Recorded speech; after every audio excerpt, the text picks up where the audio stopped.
Naglabas ng pahayag ang Movie and Television Review and Classification Board, MTRCB, ukol sa pagtatanggi sa inihain na motions for reconsideration ng ABS-CBN Corporation at GMA Network para sa noontime program na It's Showtime.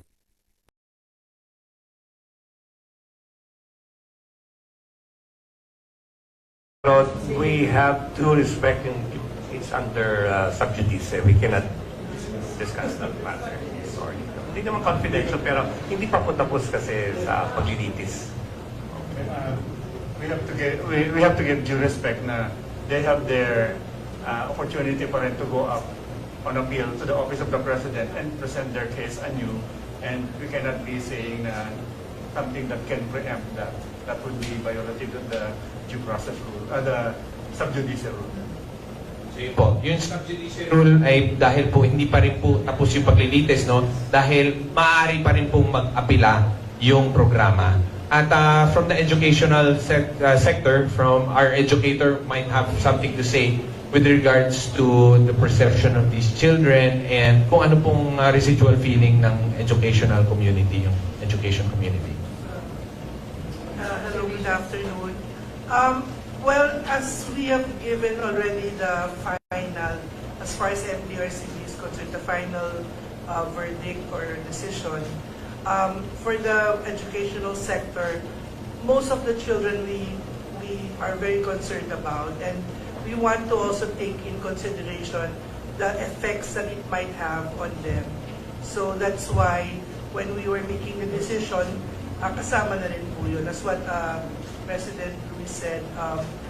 May effect po kasi yun, especially when you want a PG rating show na child friendly supposedly. We have to see the effect on that with the children, not only in the studio. Take note, the children watching on television, because these people, the children, may not have an adult or may have different thoughts on it. So it's not only the children in the studio with the segment, but we are also taking into consideration all the children who might have seen the portion of that show. So, any question? Yes. Attorney, you mentioned kanina po that the board members are comprised of educators, businessmen, doctors, and lawyers. But you didn't say, just for transparency, ilan po yung members ng board? Well, there are 30 board members. 30. 30, one vice chair and one chair. So 32 lahat. Okay. Was the vote to deny the MR unanimous? Majority po, a big majority. Ilang percent po? I would say out of the 30 board members, 27 voted to deny. Okay. 27 versus 3. Yes po. Apo. Chair Lala, kasi po, after the first decision was released, we are all aware of the backlash, the things that have been said about you, about the agency. And you already clarified that you inhibited. In fact, you are not voting. Sabi ni Attorney kanina, your role is just a tiebreaker. Hindi maalis sa isip ng tao the conflict of interest. Kahit po na hindi kayo bumoboto, you are in fact still a family member of a competing show of It's Showtime. Ano po yung position nyo doon sa statement na sinasabing conflict of interest? First, I truly believe my being a Sotto or my father's daughter should not be taken against me. Instead, it should even be taken positively that I am someone who grew up in the industry. I am someone who loves the industry and understands the industry. I really believe that we should respect others' opinions. Also, that's their opinion. There's nothing I can do. I'm just doing my job humbly and justly.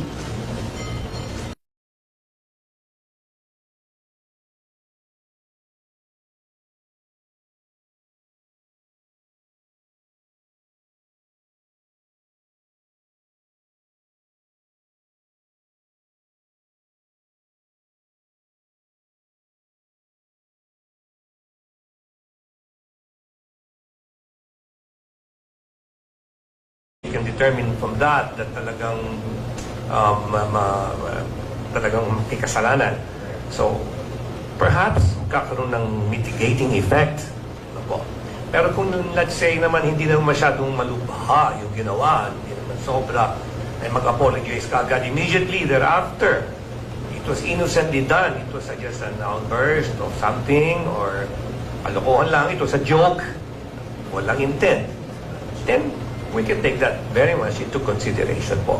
And we have done that many, many times po. Is cursing on air a grave? Yes po, it's not allowed.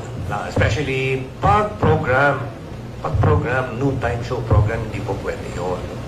Okay. Yung kay Wally po, paano nyo na-handle? Again, yung Wally incident that is pending before us, so we cannot say what will the outcome be for the moment.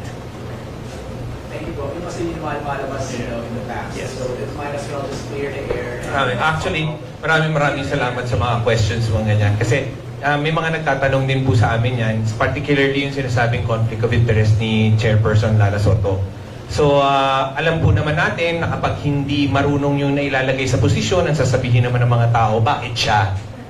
Pero pag halimbawa, kilala sa industriya, tama, siya ang ilagay. Kaso lang, madami siyang kakilala doon sa industriya. So, hindi po maiwasan yan, lalo na kapag eksperto at lumaki sa industriya. Hindi naman po inaasahan ng MTRCB na magkakaroon ng sigalot sa mga noontime shows. Nagkataon lang po talaga na I think dito nasusukat din po yung katatagan ni Chairperson Lala Sotto. Kasi hindi niya naman po, maganda po ang pagpapamamalakad niya po sa MTRCB. Sumigla po ulit yung agency at nanumbalik yung sigla. Gawa po nung magmula nung pandemya, stay at home po at saka work from home. Muli pong nagsibalikan po ang mga board members dahil sa kanyang pamumuno. At dinatnan lang po ng isang sigalot na mag-ririgodon ang mga noontime shows. Na kung halimbawa hindi nangyari po yung rigodon, ay wala po siguro tayo ditong pinagsasamahan na challenges, no? So yun po, at siguro ay nadya na rin po na maipakita ni Chairperson Lala Sotto ang kanyang katatagan sa mga ganitong paraan. So maraming salamat sa inyong pagtatanong ng ganyan. Meron pang isang tanong dito. Additional lang po, ma'am, tapos na si MTRCB, if ever may idea lang po, para lang sa kaalaman ng publiko, Office of the President ang magde-decide, particularly the President, the Executive Secretary, or there's a group there na magbabalot katulad ng board ng MTRCB? Meron pang tinatawag na Appeals Committee, and usually po headed by the, of course, the Executive Secretary, and then the Executive Secretary can appoint two of the committee. Tatlo po yung composition ng Appeals Committee.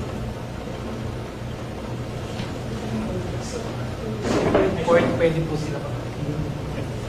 Yes, po. Pero sorry, I'm curious lang talaga, ma'am. Do you think it's too harsh na suspension agad?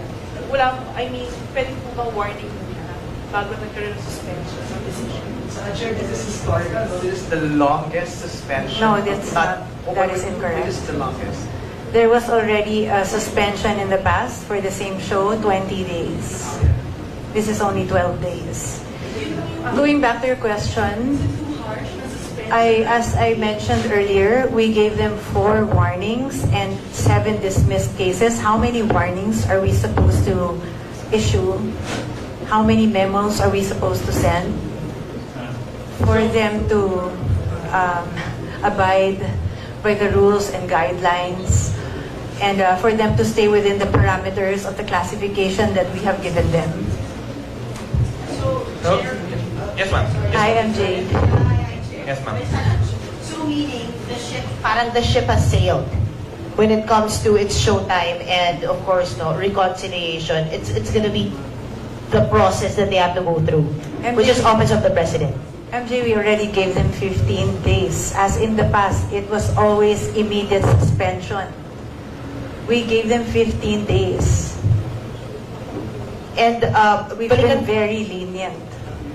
balikan lang po natin yung sa EAP. May bearing po ba kasi yung apology na pinadala ng na through one of the creative heads na si Jenny Perez sa MTRCB. Does that have a bearing in terms of how you will process and decide on the the rope joke that happened on the Saturday episode?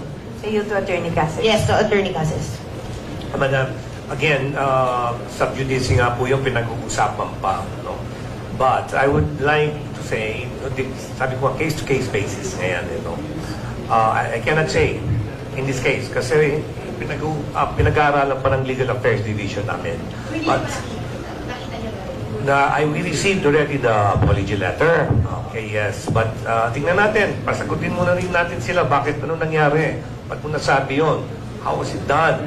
Was it done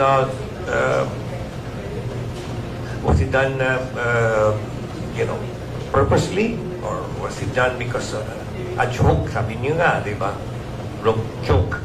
So tingnan natin po, darating po tayo dyan in due time. Kailan po natin inaasahan yung May 1 na resolution? Yes, also, this took too much of our time, itong isa. So, it's true naman. So we will get through that forthcoming, yes.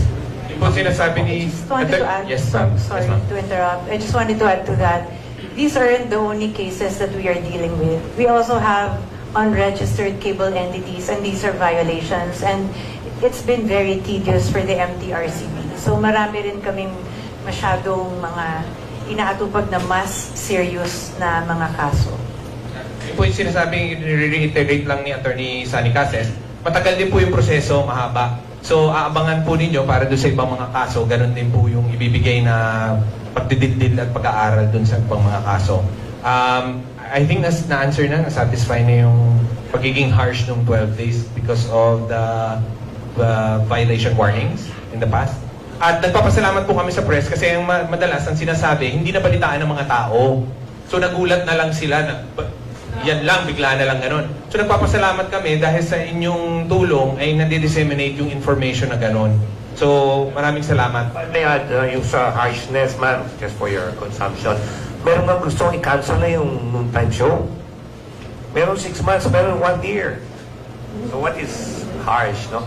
So we don't want to entertain those suggestions, no? So kami na nag-usap kami, the board decided on its own. We don't want to be swayed by the public on this. So I don't know what is harsh.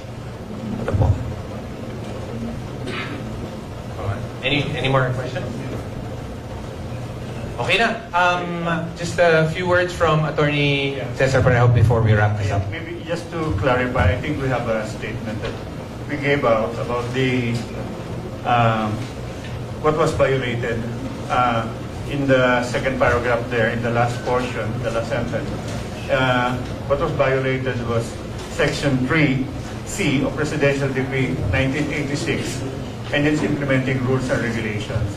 We'd like to clarify that the implementing rule and regulation violated is Section 2B1, Chapter 4 of the implementing rules. Hindi lang naisama yung caption ng numbers na yun here.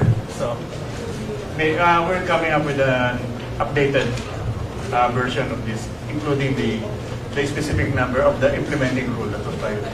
So it's no longer phase. No, it's still 3C. It's in violation of 3C of Presidential Decree number 1986 and its implementing rules. The implementing rule, we like to specify also which of those implementing rules. So we will just add a line about those numbers. So maybe papuntan later. Thank you. Maraming salamat sa inyong pagdalo sa aming press conference. Maraming salamat sa pag-disseminate ng information. At muli po, ang Mtrcb ay magpapatuloy sa pagsisilbi para sa kabataan at sa samayan ng Pilipino. Maraming salamat. Thank you very much. Sa susunod na press conference.